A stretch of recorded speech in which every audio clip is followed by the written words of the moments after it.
I do not do this often, but 3 years ago today, I lost my very best friend to suicide. And while 3 years is a long time, it feels like no time at all. And losing Celeste was like having the floor ripped out from underneath me. She had the goods. She knew it all. She loved me from the inside out. I loved her from the inside out.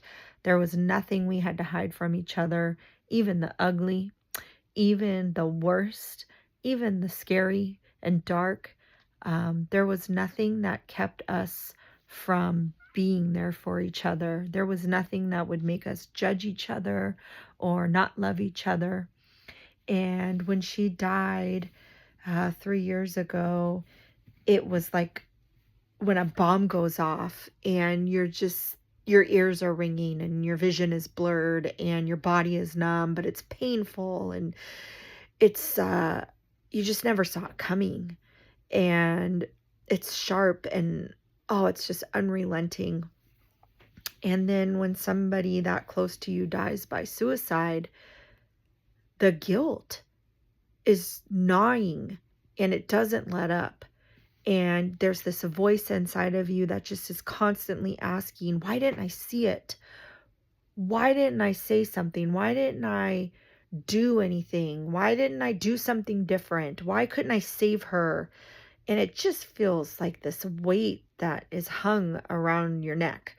And it's a wound. It's just a wound that never heals. And it's been one of the hardest things that I've had to do in my life is living with that grief and that guilt. And losing somebody is so painful. And when you add the stigma of suicide to the top of it, nobody tells you how isolating it is. You feel so alone. You just feel so isolated. And you feel like you're the one that's stuck and drowning in these memories and drowning in the what ifs. And you can't take it back. And there are so many moments that I just miss her. There's no one that is Celeste Feltry. No one. And no one's ever going to take her place. And I'm constantly searching for that in people in my life.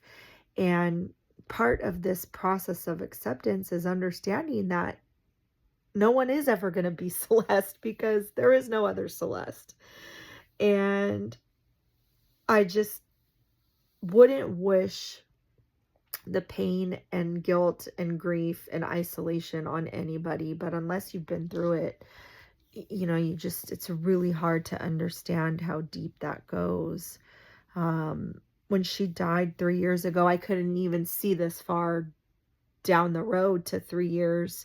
I mean, there were some really bad days, and there still are, and there's more than I think I'm allowed to even admit, because as time goes on, you feel like people think you should be over it or that it should be getting easier, and it just doesn't.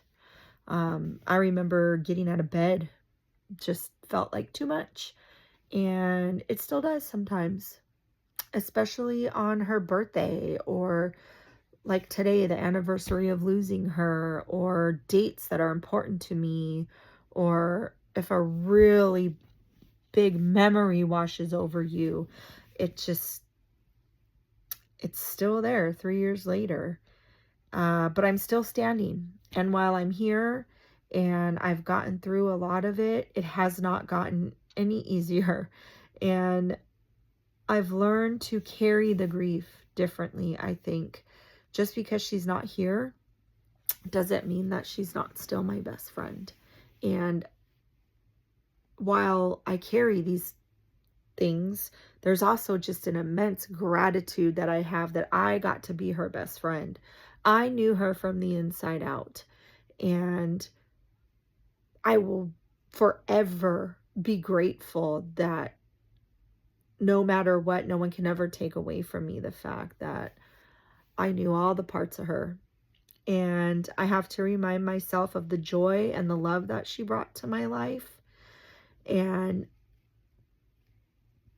I tried pushing her out of my memory because it felt easier some days, but I realized that healing isn't forgetting.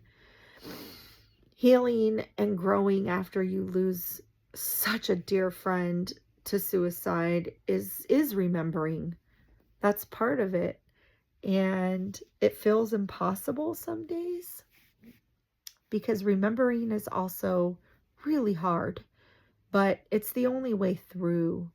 Honoring her, honoring our friendship that we still have. It's just different now. And I find ways to keep her alive, talking about her, telling stories to my kids, the friend that I am. When you lose somebody to suicide like this, it just reshapes you. It just reshapes the person that you are. And you value things different. And whether my friends are going through struggles or joy or sad times or good times, I want it all. I want it all because that's the way it was with Celeste. And I think that that's how it should be. And like I said, there are still really hard days. There are moments when the loss feels just as fresh as it did that first week.